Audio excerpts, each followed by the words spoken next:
Hello and welcome to Abe's Star Trek commentary, where I'm reviewing each and every episode of Star Trek. It has been a while since I last did one of these recordings, and for other people who have been listening to me in the past, I do apologize for those delays. Um, However, I do intend to you kind of pick this up again and try and post at least a couple per week, if not a little more. I have switched from the Apple Store to YouTube for several reasons on that one, and I unfortunately and I think I have mentioned this previously with the introduction to my channel. Due to copyright and other issues, I'm not able to post up any clips. I haven't actually found a successful way around that, but I have been kind of doing this in the way that you've seen with the previous episodes.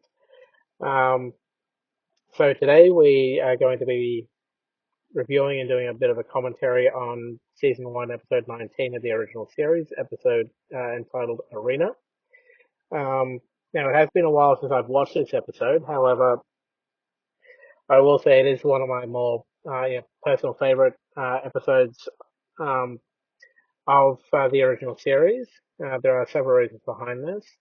Um, just the creativity that's involved. I mean, granted, it was the 60s, so some of the makeup and stuff, certainly needed some work, but then again, it was pretty good for its time.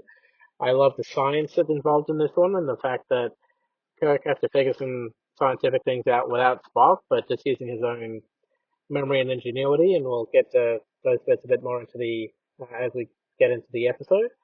Um, and I love that ultimately it's his humanity that ends up winning the day and not his brutality, shall we say. But again, we'll get to that more into this.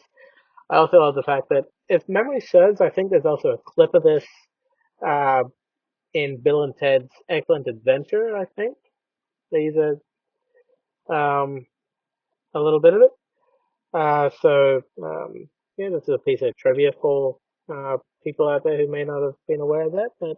And bits have turned up, here and there, but it is also one of the more clipped episodes, I guess. But yeah, so let's begin with episode 19, Arena.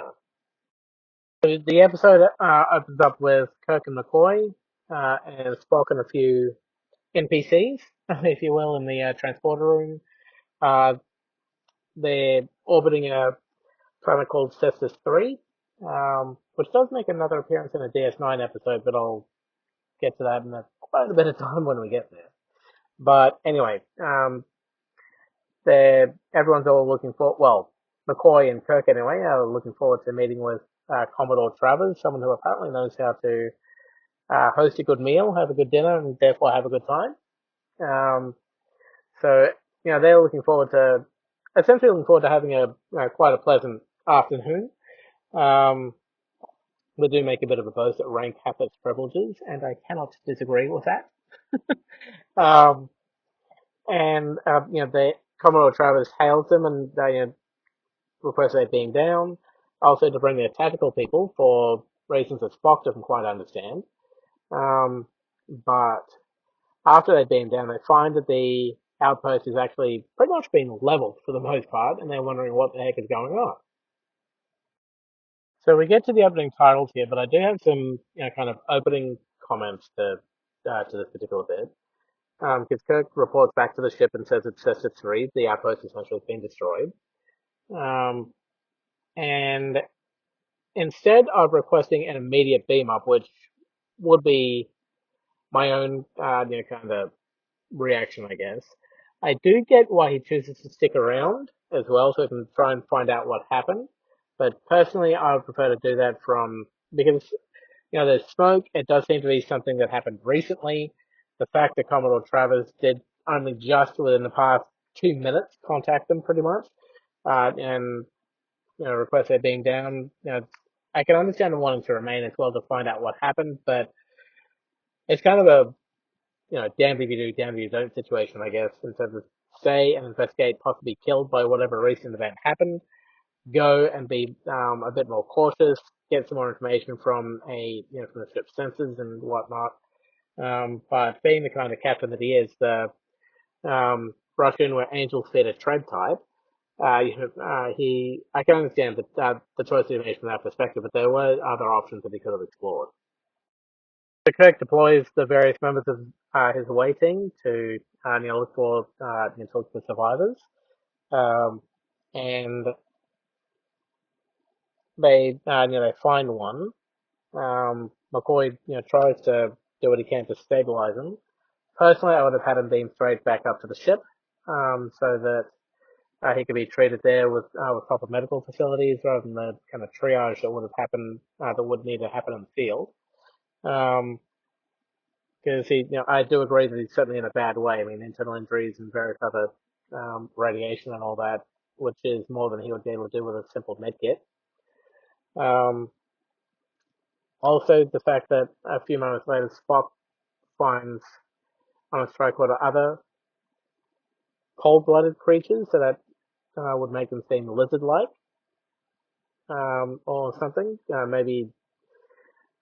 And yes, quite possibly the people or the race that demolished the outpost. So Spock gives Kirk the kind of directional location where these aliens are located. And here's where we get. I'm not sure if it's at first, but certainly another of our red shirts getting killed in a rather stupid way in my mind, because he Kirk kind of says, kind of look in that direction. What can you see? Um, and the second he stands up, he gets vaporized, and then there's some kind of, I don't know, like mortar shells that are being fired at them. And the thing that I find interesting is that these mortar shells only take out the red shirt. They in a kind of vaporizing type way, but no one else. Um, so yeah, I mean, as you go along in the original series, you got to really wonder at the wisdom of wearing a red shirt on an away mission, or even on the ship. With some of the episodes, you got to think, okay, if I'm wearing a red shirt, I'm bound to die. Maybe security or something like that is not really for me if I want to live longer than 5 minutes. Anyway, um, Kirk and the rest of the away team take cover in a little inlet, I'll call it, amid some debris. And while the shells are going around them, Kirk does try to request to be beamed up, but here's where we get a reference that they can't be beamed while the ship shields are up, and the ship shields are up because whoever these aliens are, they're firing on the Enterprise from a ship as well. So it's a case of they're both trying to survive. Kirk says, "Keep those shields up. Don't worry about us. We'll be okay here. We'll work it out, but take care of the ship," which I can also understand because he cares for the ship, he cares for his crew, and he will do anything and everything he can to protect both. Well, the ship at the very least. Crew, if you're wearing a red shirt, well, you're bound to die anyway. Both the ground attack and the ship attack are ongoing. Um, Kirk has and the remaining members of the away team have retreated to a more protected location, and Kirk has sent a couple of the other guys out wearing blue and yellow um, out to lay out some cover fire. And then he goes after the base's arsenal or their weapons locker to try and find, see what survived in there, although Spock is doubtful that anything has. The thing which I find interesting about the next couple of minutes is that Kirk is running across this very open field, nearly gets hit with one mortar shell, finds some what I will call non-cover in order to have a bit of a tactical discussion with the ship. Which these aliens are, sure, not a problem. Direct your ship, and to what to do. Sure, why not? Because all these mortar shells are going up. The shots are still happening, but it's just a casual conversation. Kirk is not trying to get any more cover, or anywhere else, which is just stupid in my mind, but anyway. Um, and he's too busy trying to direct the battle on the ship when he should be focusing more on what's happening on the ground around him. Okay, so Kirk ends up telling Sulu to do whatever he needs to protect the ship. If he needs to leave, then leave. But yeah, uh, which Sulu ends up doing a little begrudgingly and understandable because he doesn't want to leave his captain behind. Um, but Kirk's orders certainly are understandable there. Uh, Additionally, back on the planet, uh, the aliens are moving, and Spock needs to be able to tell that to Jim so that when he does locate a weapon, um, he can fire it accurately. And so Spock runs out there, nearly gets hit. A couple of close calls, but he ends up managing to get to where Kirk is. Um, and Kirk has managed to pull out a grenade launcher. The guy in the yellow shirt ends up being killed. The guy in the blue shirt that was with him ends up telling Kirk, well, I think they'd be, if they're moving, they'd most likely go for the high ground over on the right. Um, and Kirk ends up firing a grenade launcher, which ends up doing a fair amount of damage, uh, and possibly killing, if not knocking out, whoever was part of that alien landing party, with its attack. Um, the Enterprise has come back, the aliens are withdrawing, and the away team is beaming down. The thing I find interesting is that Kirk orders 30 medical personnel to look for survivors, which in of itself fair enough, but I'm surprised the ship has that many. But understandable, I guess. It's just that in the actual series, you don't really see that many um, rotating through sickbay. But then again, yeah, actors and whatnot. Still, we're back on the ship and following the aliens. Kirk and Spock and McCoy are now briefing the surviving lieutenant from the planet. They're in sickbay, um, and basically, it was a case of if you've ever um, listened to the serious um, form of that Star Trek, Star Trekking across the universe, always going forward because we can't find reverse song. You can find it, find it on YouTube. It's a little bit funny, but yeah, still. There is it's kind of the um, bring to light the we come in peace, shoot to kill, shoot to kill, shoot to kill, we come in peace, shoot to kill, man. Because the way that this lieutenant describes what happens is that Sector 3 is, because it's a frontier world, um, and the Federation is certainly a peaceful organization. It's like, sure, if you want to come and enjoy our facilities, sure, be our guest. These aliens came in, they followed the proper route, but instead of communicating or anything, they straight up opened fire and took out the outpost. They tried to surrender, and there was no explanation as to why or what was going on there. And the lieutenant is, asking quite a justified question: why'd they do it? Also talk about the communications that the Enterprise received. One bringing the requesting the Enterprise there, and the second one requesting that Kirk being down with his tactical crew. Which the lieutenant saying, no, that there's no way that could have been us. We were already taken out by the time the first message would have been sent. Um,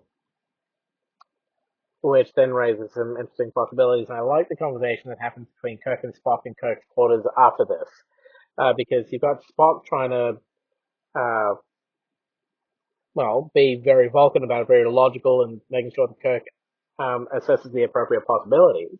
Because he does state that there are several options that could present themselves in terms of why this happened.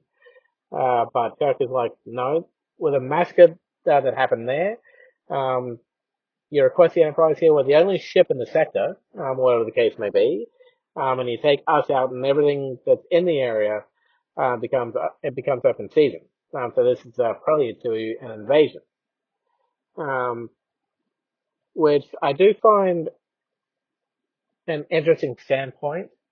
In some respects, I get where Kirk is coming from. He's understandably emotional because of the loss, the attack on the ship, the losses on the ground, um, and everything that happened.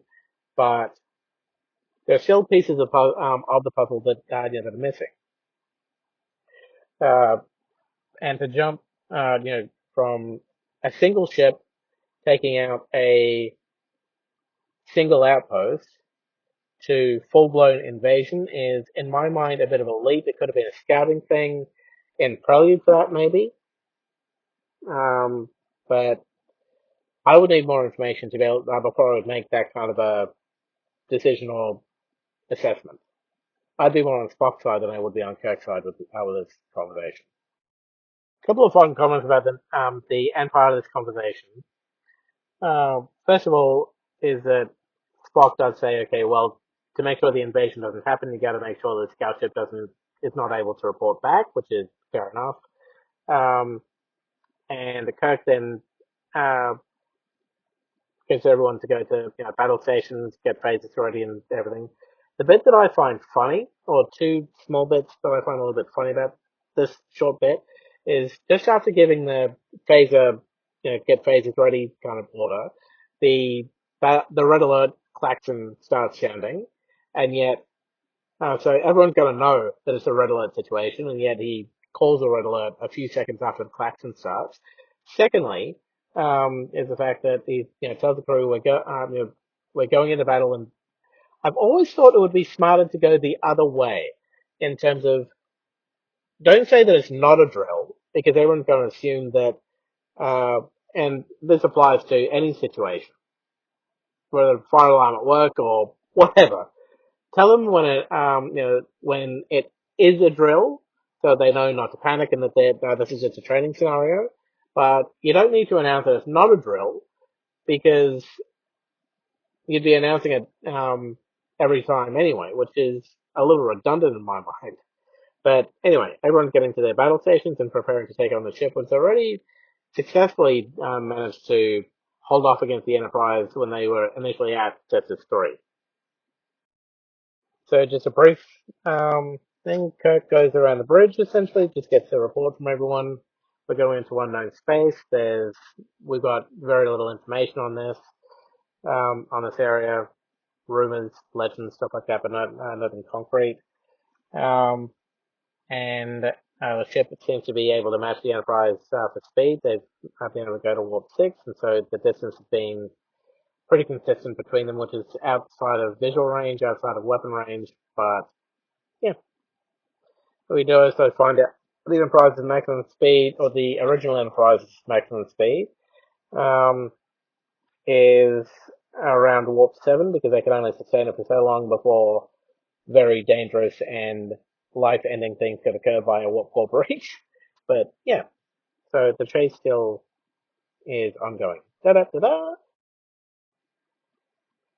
The next conversation between Kirk and Spock, I am still with Spock on it, being we need more information to know what exactly happened essentially. And Kirk is all gung ho on. I. This is again where vengeance and justice really do blur the lines to me. But anyway, the bit that I find interesting here um, is that Kirk is essentially not willing to hear Spock out or even to give the aliens a chance. It's just like if we get close enough, we've got to take them out in terms of in order to find justice for their rather large loss of life on the Cessna 3 outpost, which is not quite Federation-like, given the peaceful body that it's supposed to be. So further along, they're continuing into uncharted space, passing a uncharted solar system for which there are some scanning beams coming. It's as though someone's just very curious to get a look at them, but nothing hostile of any kind. No tractor beams or anything. Just hello. Kind of thing. But there's and after a little while, the Scylla reports that the alien ship is starting to slow down for reasons unknown at this point. To which Kirk is beginning to get a little excited, thinking we've got him, and they're going to be able to finally take out the guys that took out the Cestus 3 outpost. So they're closing in on the alien ship, and just before they're able to get within weapons range, they go through the same thing that the alien ship did and get halted in their tracks. No one knows why or what's causing it, just it's coming from that unknown solar system at this point.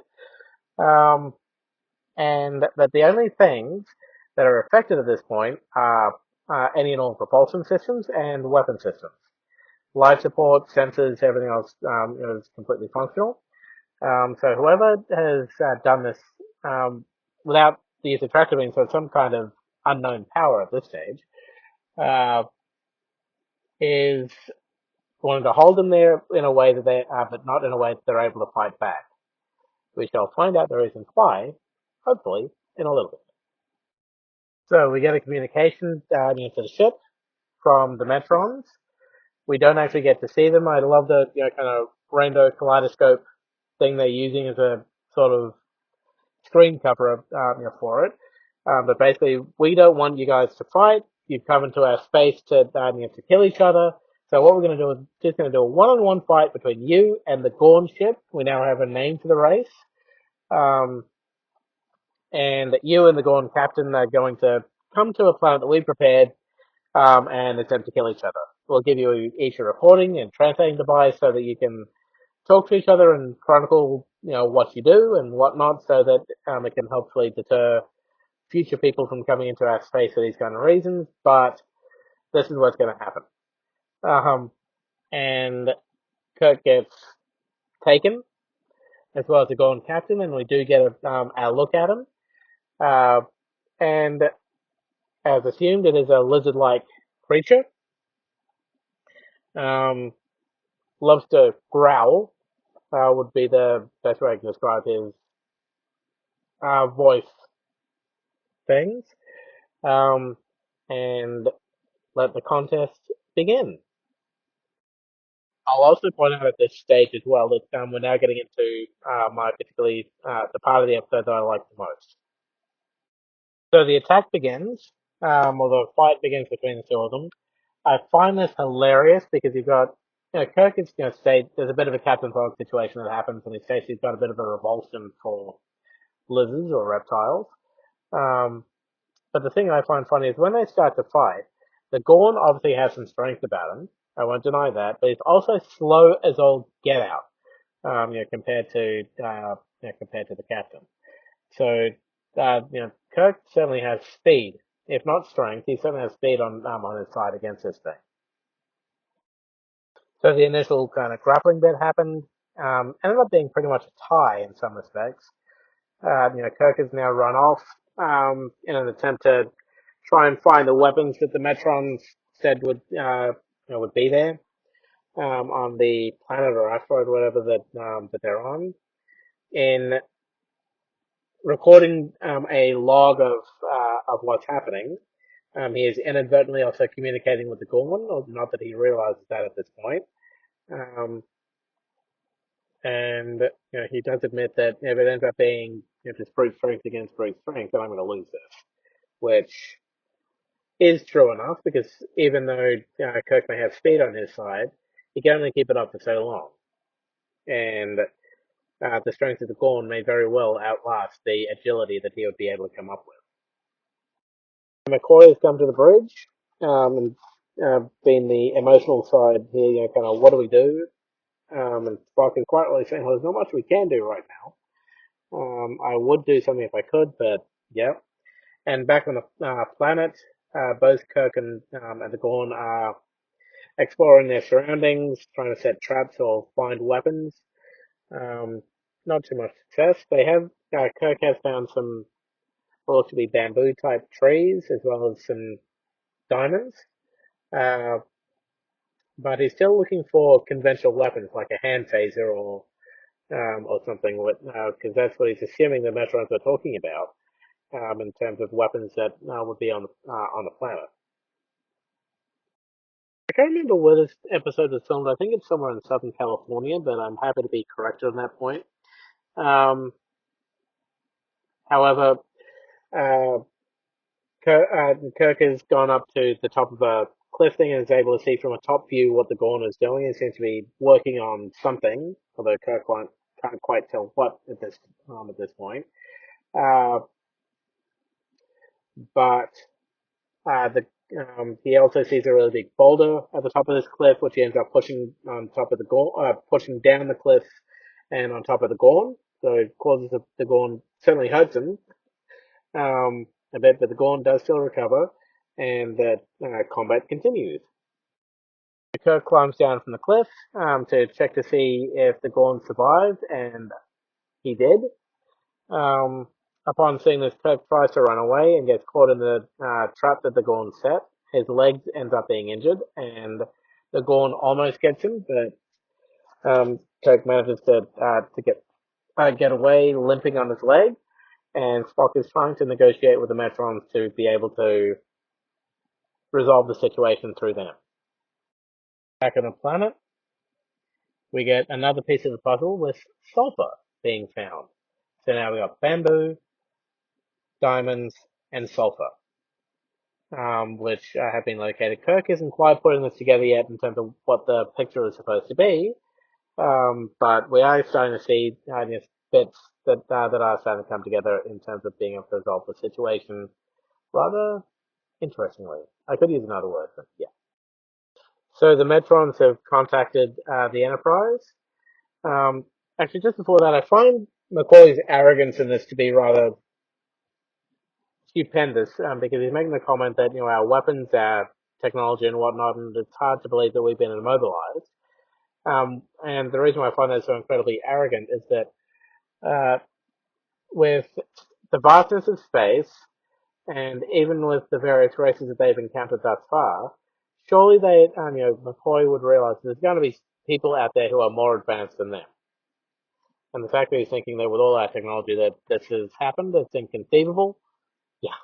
Anyway, the Metrons contact the Enterprise and say, look, your captain is losing, which I can certainly understand their perspective on this, particularly given the captain's last transmission recording thing where he said that he's almost out of energy and whatnot.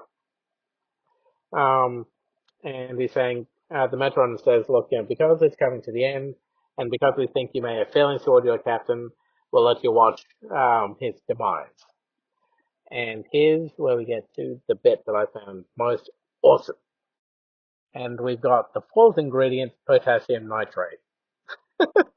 So, um, and Spock, being the science dude on the ship, and the Vulcan that he is, he realizes things that potassium nitrate can be useful, which are rather explosive. Not that I've ever done that, though fantasies have certainly abounded. But let's just see how Spock reacts to what Kirk is about to do. You can also tell from Kirk's expression after kind of sampling and realizing what this stuff is, because all he sees is a white powder, that he's finally starting to get it. He's realizing, okay, I found sulfur, I found diamonds, I found bamboo shoots, I found potassium nitrate, I found these things. Wait a second. Light bulb! So we get the first communication between Kirk and the Gorn now. Um, and the Gorn saying, look, stop running, I don't want to chase you anymore, and I'll come to you and I'll make it a quick death. Uh, and Kirk just saying it's kind of like he did on Cestus 3. And the Gorn captain is saying, you were intruding on our space. And again, this is totally barbaric of them because they could have opened communication, said, look, you're in our space, can you leave? And could have worked it through diplomatically, but instead they blew the place up, which again, Kirk is not happy about at all. And the Gorn's not really hearing anything that the captain's saying, and so the communication ends, and Kirk continues doing what he needs to survive. So Spock realizes now that Kirk has figured out what the weapon is, and he's in the process of putting it together. The thing which I find interesting is that the bamboo thing that he's using to make this, and I'm going to spoil it now, I mean, it's close enough to the end of the episode anyway, but cannon, that he's a little small cannon that he's going to make, is that it's a hollow bamboo thing. It's got to have something stuck at the bottom to prevent stuff from falling out because Kirk ends up finding, getting all the various ingredients that he's found around the place. and stuffing them into this thing, and they're not leaking out the other end. So it's not quite a hollow thing, but it is what it needs to be. So Kirk ends up finishing up making the cannon, points it at the Gorn and fires, nearly killing him. But just as Kirk is about to take the killing blow, he says, "No, I realize we may have been in the wrong here. I'm not going to kill him." So the Gorn gets sent back to his ship. Kirk ends up meeting the Metron that had captured him in his ship. And the Metron says, because you showed mercy and are willing to, kind of talk to the Gorn and try and reach an agreement, um, we're not ready to have, formal relations with you, but we are willing to let you go on your way. Kirk gets returned back to his ship, and they end up turning around and headed back to Sector 3 to recover the medical team as well as any survivors that may have been left there and or that may have been found there. And essentially, such is the end of the episode. So it's my final kind of few comments here. I love the way that you know I think it gave Kirk a little too much credit for his intelligence in some respects because for him to know how to make gunpowder in an age when such a thing would have been barbaric and essentially gone the way of the dodo in a lot of ways. Um, but the fact that Kirk was able to know how to make such a thing, really put those things together is pretty cool, but also a little surprising for me. Um, I love the way that Spock gets intrigued by the whole thing, and that he's like, "Yes, I can see what he's doing." Um, but I also didn't like the fact that Kirk was so hell bent on vengeance at the beginning of the episode, and it wasn't until the Gorn was helpless before him, even after the Gorn refused to talk to him or listen to him, which doesn't indicate that the Gorn would be open to negotiations, even though they, Kirk, the Federation, and whatnot, are. Um, yeah, it leaves to a lot open um, in terms of ways that things could progress. But again, this is pre serialization of things, and all these episodes that we have are essentially standalone. So we never really get to find out what happens from here. But all in all, an enjoyable episode. I did like it, and yeah, so I do appreciate you kind of listening and along with me on this one. Uh, and if you do want to contact me, feel free to leave comments in the comment section here. And I appreciate you all for sticking with me for the duration. Live long and prosper, and Kapla.